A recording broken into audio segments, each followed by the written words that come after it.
Good morning, my great friends there at Lawson Road. Hope everybody's doing great today and have had a good week this past week with us drying out from all the rain, and y'all been able to get out and enjoy time with each other. And I know that you guys are really ready for a great morning of praise and worship with Pastor Richard there at Lawson. You know, I've got a friend that he's really into numbers. He's a CPA and he's always posting jokes and facts out on Facebook that show crazy things about numbers. And at one time he posted something about the number 1 billion. But before I get to his post, let's look and see how much 1 billion really is. Technically, 1 billion is 1,000 million. That's a whole bunch. So if you earned $90,000 a year, it would take you 12,000 years to earn $1 billion. Wow, I don't know about y'all, but I'm not planning on working that long. And also, if you stacked 1 billion pennies on top of each other, it would be almost 870 miles high. That's a lot too. That would be going from Dallas to Minneapolis, Minnesota. That's a long ways. But if you spent $100,000 a day, it'd take you 28 years to spend $1 billion. And if you had 1 billion ants, it would weigh as much as an elephant does. Well, my friend's post was that 1 billion seconds ago, it was 1990. And a little over 1 billion minutes ago, Jesus was alive.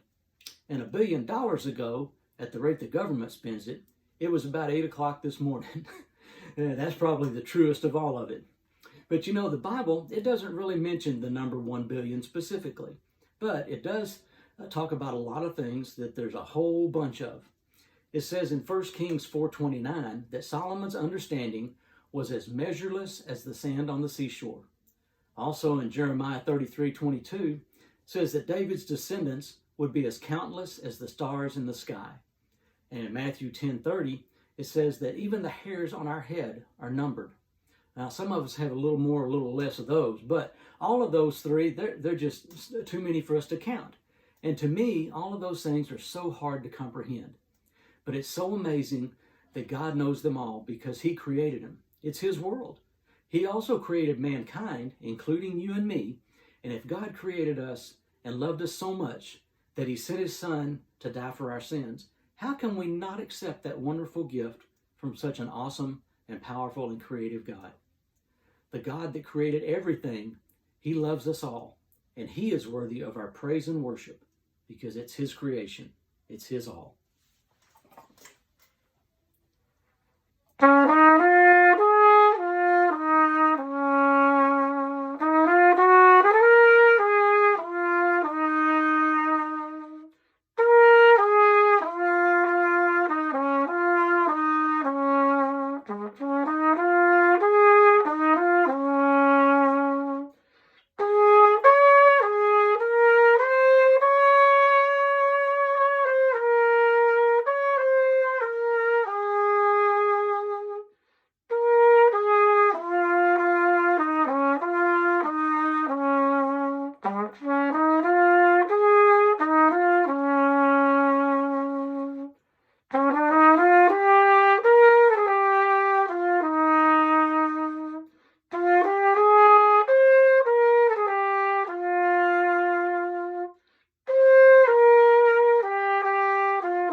Hope you guys have a wonderful week this week.